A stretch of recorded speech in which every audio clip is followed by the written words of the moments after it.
നമ്മൾ ഇന്നു മുതൽ പുതിയൊരു സീരീസ് ആരംഭിക്കുകയാണ്. വേൾഡ് കപ്പ് ഒക്കെ വരല്ലേ. ഓരോ ടീമിന്റെയും അനാലിസിസ് ആണ് നമ്മൾ വേൾഡ് കപ്പ് സ്കോഡ് വെച്ച് ഇന്നു മുതൽ വീഡിയോ ചെയ്യാൻ ഉദ്ദേശിക്കുന്നത്. ആദ്യത്തെ ദിവസമായ ഇന്നത്തെ നമ്മുടെ വീഡിയോയിൽ നമ്മൾ അനലൈസ് ചെയ്യാൻ പോകുന്നത് ഫ്രഞ്ച് നാഷണൽ ടീമിനെയാണ്. ഫ്രാൻസ് ഈ വട്ടത്തെ ലോകകപ്പ് നേടാൻ ഏറ്റവും സാധ്യത കൽപ്പിക്കപ്പെടുന്ന ടീമുകളിൽ ഒന്നാണെന്നുള്ള കാര്യം നമുക്ക് എല്ലാവർക്കും അറിയാം. ദശാംശാണ് അവരെ പരിശീലിപ്പിക്കുന്നത്. താരം തുടർച്ചയായി 4-ാം ലോകകപ്പിലാണ് ടീമിനെ നയിക്കുന്നത്. ഇതിനു മുമ്പ് അവസാന 2 ലോകകപ്പിൽ ഒരു വട്ടം ചാമ്പ്യന്മാരാക്കുകയും കഴിഞ്ഞ വട്ടം ഫൈനലിൽ എത്തുകയും ചെയ്തതുകൊണ്ട് തന്നെ ദശാംശിൽ ഭയങ്കര വിശ്വാസമാണ് ഫ്രഞ്ച് ഫുട്ബോൾ ഫെഡറേഷൻ ഉള്ളത്. പക്ഷേ ദശാംശം പറഞ്ഞിട്ട് ഇതോടുകൂടി ഈ വേൾഡ് കപ്പോടുകൂടി ഞാൻ റിട്ടയർഡ് ചെയ്യാൻ പോവാണ്. ലാസ്റ്റ് വേൾഡ് കപ്പ് ആയിരിക്കും ഫ്രഞ്ച് നാഷണൽ ടീമിന്റെ പരിശീലകനായിട്ട്. അപ്പൊ താരത്തിന് പലതും ഈ വേൾഡ് കപ്പിൽ പ്രൂവ് ചെയ്യാനുള്ളതുണ്ട് എന്നത് സംശയമില്ലാത്തൊരു കാര്യമാണ്. അപ്പൊ നമുക്ക് അവര് സ്ക്വാഡ് ഡെപ്ത് ഒന്ന് പരിശോധിക്കാം. ഏറ്റവും സ്ക്വാഡ് ഡെപ്തുള്ള ടീമാണ് ഫ്രാൻസ്. ഉള്ള കാര്യം പറയേണ്ടി വരും. നമുക്ക് ആദ്യം ഗോൾ കീപ്പർമാരെ തന്നെ എടുക്കാം. അവർ ഫസ്റ്റ് ഗോൾ കീപ്പർ ആവാൻ പോകുന്നത് മെഗ്നാൻ ആണ്.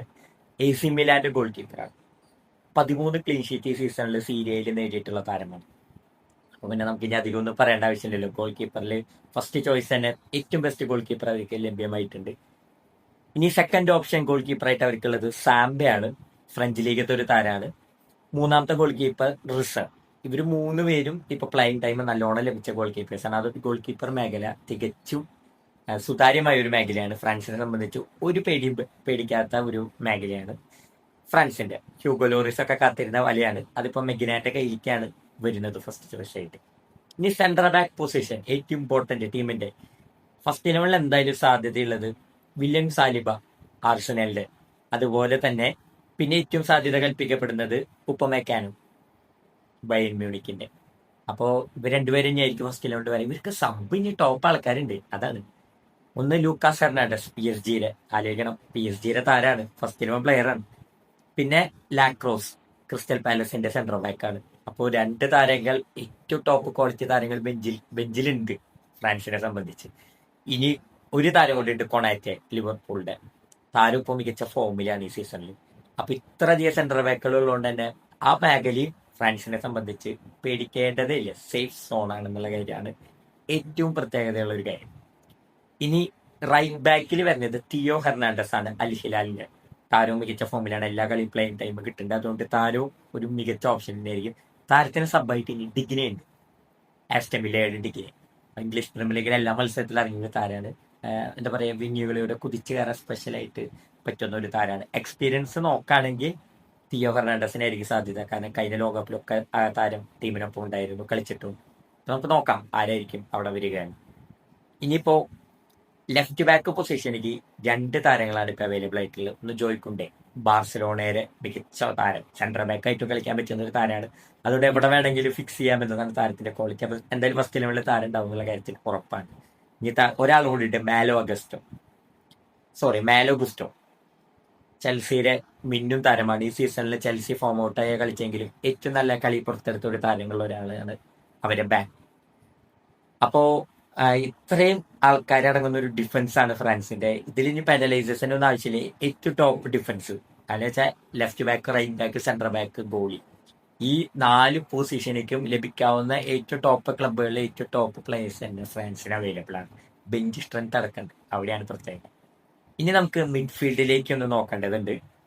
മിഡ്ഫീൽഡിൽ ആരൊക്കെ വരുന്നതെന്ന് വെച്ച് കഴിഞ്ഞാൽ റയൽ മാഡ്രിഡിന്റെ ചുമ. എല്ലാ കളിയും ഫസ്റ്റ് ലെവലിൽ റയൽ മാഡ്രിഡ് കളിക്കുന്ന ഫോമിലുള്ള താരം. കുറച്ച് ഇടിയും കേസൊക്കെ ആയിട്ട് താരം കുറച്ച് WWE ചാമ്പ്യൻഷിപ്പിനൊക്കെ പോയിരുന്നു ഈ വട്ടം. അത് കാര്യമാക്കേണ്ട കാര്യമില്ല. അത് താരങ്ങൾ തമ്മിൽ ഉണ്ടാവുന്ന ഒരു ഈഗോ പ്രശ്നമാണ്. പക്ഷെ താരം മികച്ചൊരു പ്ലെയറാണ്, മിഡ്ഫീൽഡറാണ്. ഇനി എൻഡോളോ കാൻഡെ. ഞാൻ കൂടുതലൊന്നും പറയേണ്ട ആവശ്യമില്ല. കാൻഡെ നിങ്ങൾക്ക് എല്ലാവർക്കും അറിയാം. കഴിഞ്ഞ ലോകകപ്പിലൊക്കെ ഫ്രാൻസിന്റെ ഏറ്റവും പ്രധാനപ്പെട്ട കളിക്കാരിൽ ഒരാളായിരുന്നു. കാൻഡെ ഉള്ളപ്പോൾ അതായത് നിങ്ങൾ വേറെ ഒന്നും പേടിക്കേണ്ട. മിഡ്ഫീൽഡ് അടക്കി ഭരിക്കാൻ എക്സ്പീരിയൻസ്ഡ് പ്ലെയറാണ് എൻഡോളോ കാൻഡെ. മൂന്നാമത്തെ ഒരു ഓപ്ഷൻ ഉള്ളത് മനു കോനെയാണ്, റോമയുടെ താരം. ഈ സീസണിൽ ചാമ്പ്യൻസ് ലീഗിലേക്ക് റോമ തിരിച്ചെത്തിയിരിക്കുന്നു കുറെ വർഷങ്ങൾക്ക് ശേഷം സീരിയയിൽ നിന്ന്. അവിടെ ഏറ്റവും നല്ല മിഡ്ഫീൽഡ് പെർഫോമൻസ് റോമയ്ക്ക് വേണ്ടി കാഴ്ചവെച്ച ഒരു താരമാണ് മനു കോനെ. അപ്പൊ താരവും മികച്ച ഫോമിലാണ്. ഫ്രാൻസിന് ഓപ്ഷൻസ് കിടക്കാണ്. പിന്നെ റാബിയോ ഞാൻ പറയേണ്ട ആവശ്യമില്ല. AC മിലാന്റെ വച്ചായുധം. സെൻട്രൽ മിഡ്ഫീൽഡും ഏത് പൊസിഷനിലും അറ്റാക്കിംഗ് മിഡ്ഫീൽഡും കളിക്കും, ഗോളടിക്കും, അതുപോലെ ഡിഫൻസിനെ വന്ന് സഹായിക്കും. ഒരു യന്ത്രം പോലെ പ്രവർത്തിക്കുന്ന ഒരു താരം, അതാണ് റാബിയോട്ട്. അപ്പോൾ റാബിയോട്ടിന്റെ പ്രസൻസ് ഫ്രാൻസ് ടീമിന് നൽകുന്ന ഒരു ഊർജ്ജം ചെറുതല്ല. പിന്നെ ഒരു താരം സായ് എമറി. PSG മികച്ച യൂത്ത് താരം. PSG അധികം ചാൻസ് പുള്ളിക്ക് കിട്ടിയിട്ടില്ലെങ്കിലും കിട്ടുന്ന ചാൻസ് എല്ലാം മുതലാക്കുന്ന ഒരു പുള്ളിയാണ് സിയ മേറി. നമുക്കെല്ലാവർക്കും അറിയാം PSG മിഡിലെ നെടുന്തൂണാണ് താരം. ജസ്റ്റ് യൂത്ത് ഏജ് ആണ്, യങ് ഏജ് ആണ്, അപ്പൊ എക്സ്പീരിയൻസ് കുറവുണ്ട്. പക്ഷെ താരത്തിന്റെ പെർഫോമൻസ് വളരെ വലുതാണ്. ഇതൊക്കെയാണ് മിഡ്. ഇനി അറ്റാക്കിംഗ് മിഡിക്ക് വന്നു കഴിഞ്ഞാൽ മൈക്കൽ ഒലീസെ, ബയേൺ മ്യൂണിക്കിന്റെ ഒന്നും പറയേണ്ട ആവശ്യമില്ല. താരം ചാമ്പ്യൻസ് ലീഗ് കണ്ടവർക്ക് എല്ലാവർക്കും അറിയാം താരത്തിന്റെ പ്രകടനം എങ്ങനെയുണ്ടായിരുന്നു എന്ന്. ഓരോ ടീമിനെതിരെ PSG-ക്കെതിരെയൊക്കെ താരം പുറത്തെടുത്ത ഒരു പെർഫോമൻസ് ഉണ്ട് ഒലീസെ. വിങ്ങറായിട്ടും കളിക്കാൻ പറ്റുമെന്നതാണ് ഒലീസയുടെ വേറൊരു പ്രത്യേകത. പിന്നെ ചെർക്കി, മാഞ്ചസ്റ്റർ സിറ്റിയുടെ നമ്പർ 10 പ്ലേ മേക്കർ റോളിൽ ഈ സീസണിൽ സിറ്റിക്ക് ലഭിച്ച പുതിയ സൈന്യങ്ങളിലെ ഏറ്റവും മികച്ച താരം ചെറുക്കിയുടെ കാര്യം നമ്മൾ പിന്നെ അധികം ഒന്നും ഇനി പറയേണ്ട ആവശ്യമില്ല. ചെറുക്കി മികച്ച ഫോമിലാണ് ഈ സീസൺ അവസാനിപ്പിച്ചിരിക്കുന്നത്. ഇംഗ്ലീഷ് പ്രീമിയർ ലീഗിൽ 2ാം സ്ഥാനത്താണ് മാഞ്ചസ്റ്റർ സിറ്റി ഫിനിഷ് ചെയ്തേക്കുന്നത്. അതിൽ 10ാം നമ്പർ ചെറുക്കിക്കുള്ള റോള് ചെറുതല്ല. പെപ് ഗാർഡിയോള എക്സ്പീരിയൻസ് ഒക്കെ മനസ്സിൽ വെച്ചിട്ടാണ് താരം കളിക്കാൻ ഇറങ്ങുന്നത് എന്ന് കൂടി ഓർക്കണം. അപ്പൊ ഇതൊക്കെയാണ് മധ്യനിര. അപ്പൊ ഡിഫൻസീവ് മിഡ് എടുത്താലും സെൻട്രൽ മിഡ് എടുത്താലും അറ്റാക്കിംഗ് മിഡ് എടുത്താലും ലോകോത്തര താരങ്ങളെ കൊണ്ട് നിറഞ്ഞൊരു സ്ക്വാഡ് ഡെപ്ത് ഉള്ള ടീമാണ് ഫ്രാൻസ്. ഇതുകൊണ്ടൊക്കെയാണ് പറഞ്ഞത് ഓരോ പൊസിഷനിലേക്കും പ്ലേയേഴ്സ് ഫ്രാൻസിന് 1-2 പ്ലേയേഴ്സ് അവൈലബിൾ ആണെന്നുള്ള കാര്യം നമ്മൾ പ്രത്യേകം പറഞ്ഞത്. ഇനി ഫോർവേഡ് എടുത്തു കഴിഞ്ഞാൽ റൈറ്റ് വിങ് നോക്കിയാൽ Dembele and Barcola, 2 PSG right wingers. അവിടെ കളിച്ച് പരിചയമുള്ള അവര് തന്നെയാണ് ഫ്രാൻസ് ടീമിന്റെ നെടുന്തൂൺ. റൈറ്റ് വിങ്ങിൽ ഓടി എന്താ പറയാ, നമ്മള് കളി നടക്കുന്നതിനിടയിൽ പൊസഷൻ ഫുട്ബോൾ കളിക്കുന്ന ടീമല്ലേ, എങ്ങനെ എംബാപ്പയിലൊക്കെ സ്പീഡ് കൊണ്ട് കളിക്കുന്ന താരങ്ങളാണ്. അപ്പോൾ അങ്ങനെ വരെ കൗണ്ടർ അറ്റാക്കുകൾ ഏറ്റവും നന്നായി ഉപയോഗിക്കാൻ കഴിയുന്ന താരങ്ങളാണ് ഡെംബെലെയും അതുപോലെ തന്നെ ബാർക്കോളയും. 2 പേര് റൈറ്റ് വിങ്ങേഴ്സായി ലഭിച്ചിട്ടുണ്ട്. ഇനി ലെഫ്റ്റ് വിങ് എടുത്തു നോക്കിയാൽ അവിടെയും PSG താരവിസ്മയം ഡുവോ. യൂത്ത് താരാണ്, എക്സ്പീരിയൻസ് കുറച്ച് കുറവുണ്ട്. പക്ഷെ താരത്തിന്റെ പ്രകടനം മികച്ച പ്രകടനമാണ് ഈ സീസണിൽ കാഴ്ചവെക്കുന്നത്. ഒപ്പം തന്നെ അക്ലോസ്റ്റി, മൊണാക്കോ താരമാണ്. താരം കൂടിയും റൈറ്റ് വിങ്ങിൽ നല്ലൊരു രീതിയിൽ സേവനം നൽകുന്ന ഒരു താരമാണ്. അപ്പൊ അദ്ദേഹത്തിന് ലഭിച്ച റൈറ്റ് വിങ് ലെഫ്റ്റ് വിങ് നോക്കേണ്ട കാര്യമില്ല. ഇനി എംബപ്പയ്ക്ക് സെന്റർ ഫോർവേഡ് മാത്രമായിട്ടല്ല ലെഫ്റ്റ് വിങ്ങറായിട്ട് കളിക്കാൻ പറ്റും എന്നത് ഒരു പ്രത്യേകതയാണ്. അതാണ് ഫ്രാൻസിന്റെ ഏറ്റവും പ്രത്യേകത. ഇനി സ്ട്രൈക്കർ സോണിലേക്ക് 3 താരങ്ങൾ. കിലിയൻ എംബാപ്പെ ഫസ്റ്റ് ഓപ്ഷൻ, ഇനി വേറെ ആരും നോക്കണ്ട. കഴിഞ്ഞ കൊല്ലത്തെ ഗോൾഡൻ ബൂട്ട് വിന്നർ, വേൾഡ് കപ്പിൽ ഏറ്റവും കൂടുതൽ ഗോൾ അടിച്ച ഫ്രാൻസിന് വേണ്ടി വേൾഡ് കപ്പിൽ ഗോൾ അടിച്ച താരം. ഇനി ഇതിൽ കൂടുതൽ എന്തൊക്കെയാണ് വേണ്ടത്?